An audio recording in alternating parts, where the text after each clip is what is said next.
Time joining me now, another couple I'm going to have to wish happy Thanksgiving to. Molly Jong-Fast, Vanity Fair special correspondent and host of the Fast Politics podcast, and Melanie Zanona, Punchbowl News senior congressional reporter and an MSNBC political contributor. So I've just done it in advance in case I forget at the end. Anyway, so Molly, before we get to the cabinet picks, Marjorie Taylor Greene is going to chair a subcommittee, and it is within the House Oversight Committee.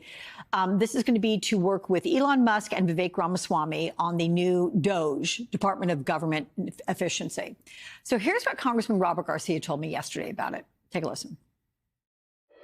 The only maybe positive news of Marjorie Taylor Greene leading anything is that she's the most incompetent member of Congress, the most unserious member of Congress. And so she will be completely ineffective. I'm the only member of Congress that sits on the exact same three committees as her. So I spend more time with her in committees than anybody else in Congress.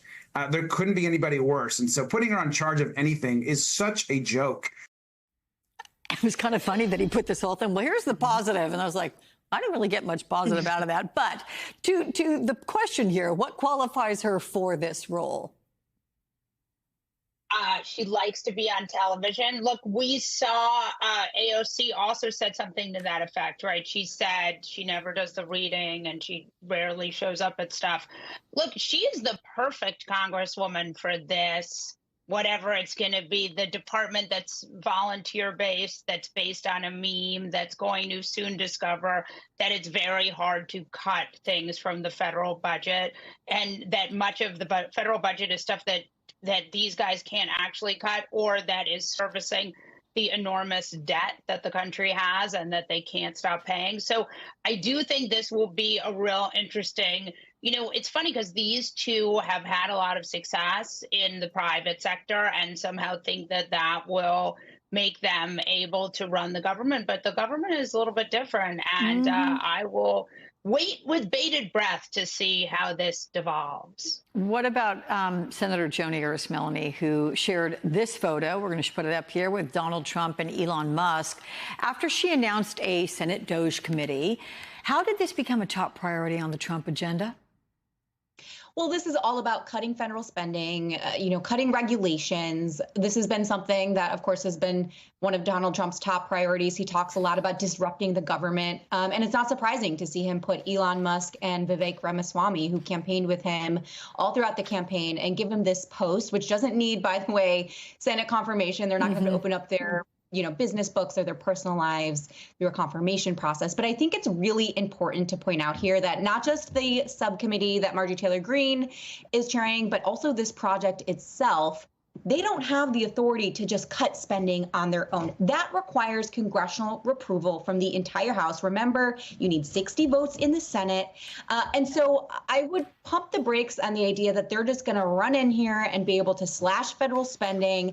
And to Molly's point, the biggest drivers of the debt and the deficit and the budget are things like Social Security and Medicare, which they've said they are not going to touch. So, even if they're charging in there and trying to cut the federal workforce, that really only accounts for 4% of the federal budget. They're only nibbling around the edges when it comes to federal spending. I think particularly in the House, this is just going to be a platform for Marjorie Taylor Greene to hold hearings, get attention. And also worth pointing out, the only reason she got this subcommittee gavel is because Mike Johnson wanted to clinch the speakership. So he kind of blessed the efforts and said, go give Marjorie something to make her happy and give her a seat at the table. Interesting. So Trump has filled out his list of cabinet picks, Molly, his latest being Agriculture Secretary. We just got that announcement last night. And according to this report in the New York Times, MAGA donors were openly trading notes at a secret gathering on what Trump administration roles they might get.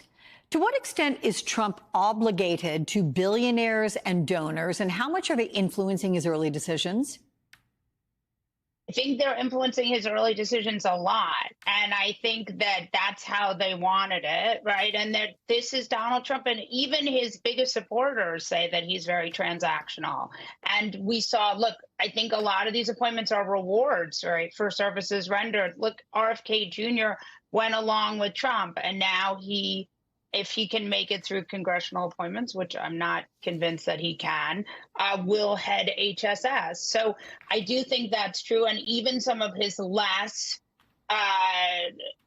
his more normal, how about more normal appointments are still some often tied to big Republican donors like Marco Rubio. And so I do think there's quite a lot of this. But again, this is how Trump operates, right? Quid pro quo. And this is not so completely unusual. It's just that some of these appointments are, ultimately feel that they do seem like they want to destroy the agencies they are tasked to run, which could be a problem. Oh, yeah. Melanie, what are you hearing about the outsized role that Elon Musk appears to be playing in this transition? Does he loom even larger than the vice president-elect? I saw somewhere online that people are referring to him as the first buddy instead of the first lady. Melania Trump, of course, has been kind of MIA. But, in talking to Republicans on the Hill, there is some concern about the level, privately at least, about the level of influence that Elon Musk is going to have. Back to what we were talking about before, he's not going to have to open up his own personal life to scrutiny to be in this key position of with this committee or this commission or whatever you want to call it, but he is going to have Donald Trump's ear. And there is a potential conflict of interest when he's talking about things like regulations and taxes or how the federal government works that could benefit businesses.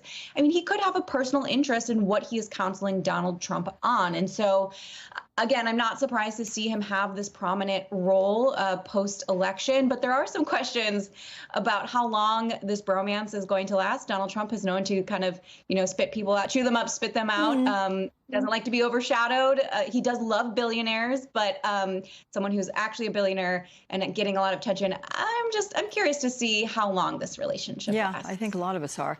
Molly, we have former Trump Surgeon General Jerome Adams, who posted this morning it is of measles and H5N1 spreading worldwide and now advising the new Trump administration to have a strong response plan and higher vaccine confidence or risk having to deal with outbreaks for maybe, 4 years this time instead of 1 year. Was this a message to Trump or perhaps to RFK Jr.? I mean, this is the thing that actually keeps me up at night is the public health stuff, because I feel like we have memory hold the fact that Donald Trump was president during the worst of the coronavirus pandemic when hundreds of thousands later, almost 1 million people died, probably more. So in my mind, this strikes me as not a good thing, and that we should all be concerned with public health, especially in our rapidly changing ecosystem. But putting RFK Jr. in that position is he isn't a known vaccine skeptic. Look, this is a collision course to bad stuff. I still think there's a world in which the Senate is able to really use its advise and consent and perhaps put the brakes on this one.